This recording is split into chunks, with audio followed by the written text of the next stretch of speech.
Bueno, muy bien, en este video la idea es un poco ver típicas preguntas o objeciones que se nos pueden venir a la mente cuando nos planteamos, bueno, la propuesta de Jesús y decidimos, bueno, me interesa, capaz que la quiero seguir, bueno, pero nos suelen surgir ciertas preguntas a nosotros o a otras personas.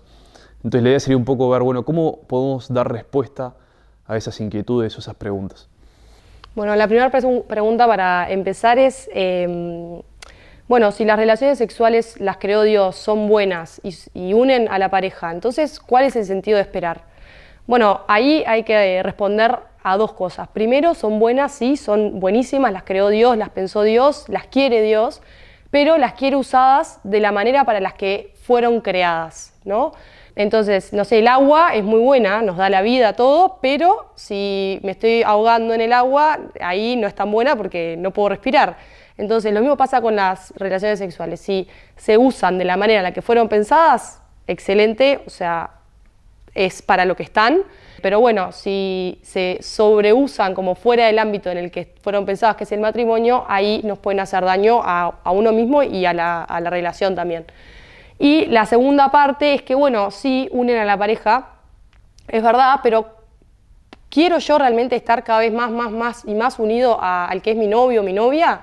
O sea, la realidad es que sí, uno quiere unirse al otro, pero el noviazgo es un tiempo para conocer al otro y saber si yo de verdad quiero estar con el otro el resto de mi vida. Entonces, tener como esa unión tan íntima y tan física y espiritual, que también las relaciones sexuales llevan una unión espiritual, no me sirve tanto para poder conocer al otro con más libertad porque tengo algo ahí que me está uniendo de una manera que no es la adecuada en este momento. Sí, biológicamente sabemos que en el acto sexual el cuerpo libera un montón de hormonas, entre ellas la famosa llamada oxitocina, que se le llama como la hormona del amor. Y esta hormona lo que produce en el cuerpo humano son dos efectos principalmente. Primero es que une muchísimo a la pareja, ¿sí? Une mucho al otro y genera como cierta relación de dependencia que fortalece muchísimo la relación entre ambas personas. Por otro lado, también es como que genera un cierto efecto de enamoramiento, ¿sí? Es como que las cosas empiezan a ver un poco más rosadas capaz de lo que son. Y estas cosas dentro del matrimonio son muy buenas, porque el matrimonio puede pasar por momentos muy difíciles, puede haber muchos roces, y si el plan es llevar ese matrimonio adelante para toda la vida, estos efectos ayudan mucho a poder sobrellevar esos momentos difíciles. Pero en el noviazgo no siempre son lo mejor y lo más bueno. Tanto Agustina como yo charlábamos de que conocemos muchos noviazgos de amigos que capaz que no viven la fe o no viven el noviazgo de esta manera, y conocemos historias de personas que han estado en relaciones muy tóxicas, ¿sí? En las que ambas personas se están lastimando mutuamente muchísimo, y comentábamos que muchas veces veíamos que había mucha dificultad para terminar el noviazgo, para decir realmente, bueno, este noviazgo no nos está ayudando, no estamos yendo hacia ningún lado, tenemos que dejar, pero les costaba muchísimo tomar la decisión. Y eso es porque también el haber vivido el acto sexual dentro del noviazgo les generaba una unión y una dependencia el uno del otro que después, cuando querían dejar, era realmente como un divorcio emocional. Sí, y también como la decisión de casarse es muy importante, es de las más importantes capaz que uno toma a lo largo de su vida. Y bueno, poder tomar esa decisión con 100% de libertad y sabiendo que yo elijo al otro por quién es el otro y no por el placer que me pueda dar, también como que hace que esa decisión sea mucho más libre y más pensada, con más libertad, con más sentido. Bueno, la segunda pregunta sería entonces, ¿por qué Dios quiere que yo disfrute menos? Y acá lo que tenemos que decir es que Dios quiere que nosotros seamos felices y que vivamos plenamente, y hay que convencernos de eso. Es el enemigo, en realidad, en el fondo, el que nos quiere hacer creer que si nosotros elegimos el camino de Dios, vamos a ser infelices y vamos a disfrutar menos que si hubiéramos seguido otro camino. Y para entender el porqué de esto es importante saber, bueno, qué es y para qué es el sexo. Porque yo disfruto algo plenamente y de la mejor manera si lo vivo o lo uso para aquello para lo que fue pensado y hecho, y para los fines que tiene. Por ejemplo, si yo tengo una mesa, la mesa fue hecha y pensada para apoyar cosas. Y yo voy a disfrutar la mesa de la mejor manera si yo la uso para eso, para lo que fue hecho. Ahora, si yo quisiera usar la mesa como una silla y sentarme arriba de la mesa, van a pasar dos cosas. Una es que no voy a poder disfrutar la mesa de la mejor manera porque una mesa no es una muy buena silla. Pero por otro lado, también va a pasar que a medida que pase el tiempo y yo la sigo usando como una silla, probablemente se eche a perder. Porque no fue pensada para eso y de a poco se va un poco degradando y perdiendo un poco la capacidad de darnos el fin para el que fue hecho. Sí, las dos finalidades de las relaciones sexuales son, en primer lugar, el poder unitivo que tiene de la pareja y, en segundo lugar, el poder procreativo, o sea, esa capacidad de engendrar vida. Entonces, uno podría querer vivir solamente una de esas patas, pero la realidad es que ahí estás como diseccionando las relaciones sexuales, estás como quedándote con una parte y no con la otra, y eso hace que uno no viva plenamente el sexo como fue pensado y creado por Dios. Y bueno, uno puede querer quedarse como solo con una de estas partes, pero de esta forma lo que recibimos no es más gozo, sino menos. Sí, me parece esto es muy importante, ¿no? Como el darnos cuenta de que Dios nos creó y Él nos creó para que seamos felices. Entonces Él quiere que nosotros disfrutemos más, no que disfrutemos menos. No es que a Dios le parezca que tener relaciones en el noviazgo es demasiado, ¿no? Es como que no es que Él piensa que es ir demasiado lejos, sino lo contrario. Por lo general somos nosotros los que deseamos mucho menos de lo que Dios desea para nosotros. No es que, por ejemplo, darle una noche de tu vida a una chica sea ir muy lejos, sino que al revés. Dios quiere que vos le des mucho más, que no le des solo una noche, sino que le des toda tu vida, que te entregues para siempre y que vivas para su felicidad y para entregarte a ella. Entonces nos damos cuenta que en el fondo somos nosotros los que un poco nos saboteamos a nosotros mismos y los que a veces tenemos deseos que nos van a llevar a ser menos felices y no más felices. La tercera pregunta que puede surgir es, bueno, si yo ya tuve relaciones sexuales o tengo mi novio y actualmente mantenemos relaciones sexuales, ya está, como no hay vuelta atrás. Acá me parece que hay como dos escenarios a tener en cuenta. En primer lugar, si vos estás de novio con la otra persona y ya estás como en vistas a eventualmente dar un paso o casarte con el otro, me parece que hay mucho valor en dar un paso para atrás y decir, bueno, de acá al día que nos casemos, intentamos no mantener relaciones sexuales, como para en este tiempo también como aportar más luz al noviazgo y poder discernir con más libertad si realmente querés pasar el resto de tu vida con la otra persona o no. Y incluso si no seguís de novio con esa persona con la que mantuviste relaciones sexuales, como que creo que igual hay un montón de valor en decidir, bueno, esto es lo que viví hasta este momento, pero de ahora en adelante quiero vivir esto otro que me propone Jesús. De hecho, me parece que está bueno ser conscientes de que uno se puede desensibilizar al factor unitivo que tiene el sexo, ¿sí? Es como la cinta scotch, ¿sí? Si imagínate que vos agarrás un trozo de cinta scotch, te lo pegás en el brazo y de repente querés quitarlo y vas a sentir que, bueno, capaz que te duele un poco, te cincha, vas a sentir que un poco de pegamento queda en el brazo. Ahora, si vos vas y agarrás esa misma cinta y vas y se la intentás pegar en el brazo a alguien más y la sacás, de repente va a ser un poco más fácil. Y de repente si vas y se la pegás a alguien más y lo haces de vuelta, cada vez va a ser más sencillo quitar esa cinta del brazo de las demás personas. Y bueno, esto un poco también puede pasar con las relaciones sexuales. El acto sexual tiene un gran factor unitivo, ¿sí? Que une a las dos personas. Pero si nosotros abusamos de él, puede ser que nos desensibilicemos a eso y cada vez sintamos que es menos el factor unitivo que tiene. De hecho, muchas personas a veces hablan del sexo como si fuera simplemente un acto físico que no tiene ninguna trascendencia ni que generara ninguna dependencia entre dos personas. Y bueno, esto muchas veces pasa porque nos desensibilizamos a esa realidad que sucede, pero que por haber abusado de ella, cada vez la sentimos menos.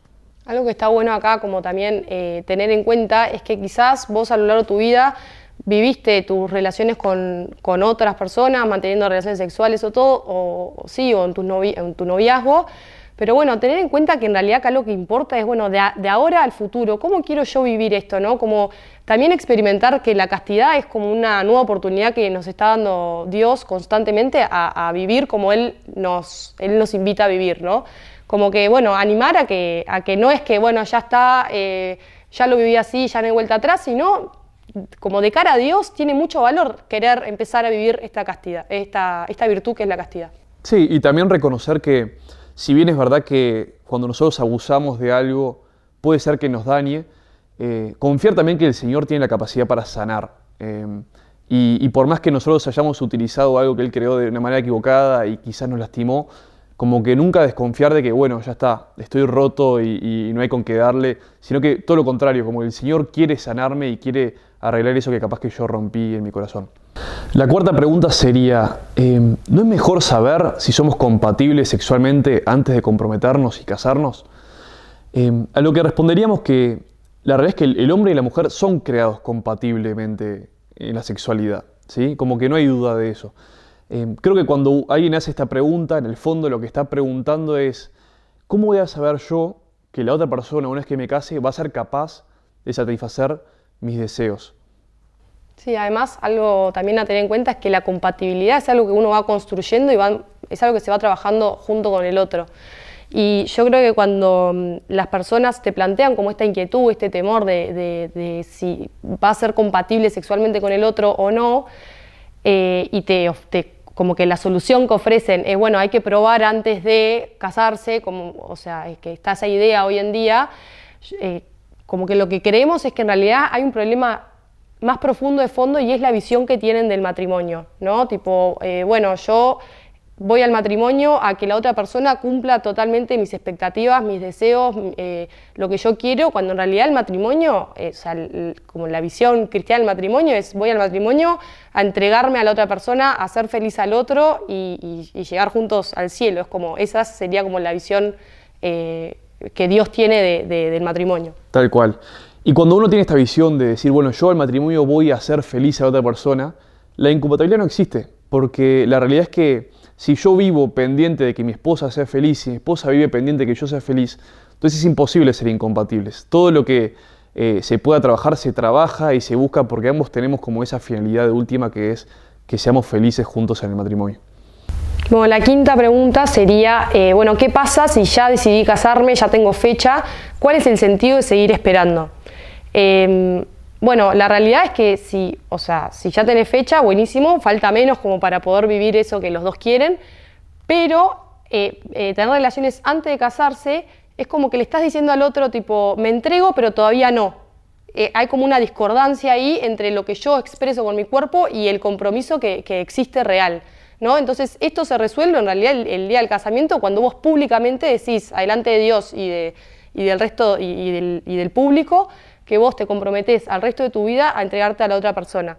Y bueno, ahí es cuando el acto sexual se convierte como una renovación de esa entrega que vos prometiste públicamente y ante Dios. Sí, creo que lo central acá es distinguir que hay una gran diferencia entre querer comprometerme o incluso ya haber puesto una fecha para ese compromiso y realmente haberme comprometido. Como que hay algo único que sucede ese día del casamiento, que es lo que realmente estamos esperando, ¿no?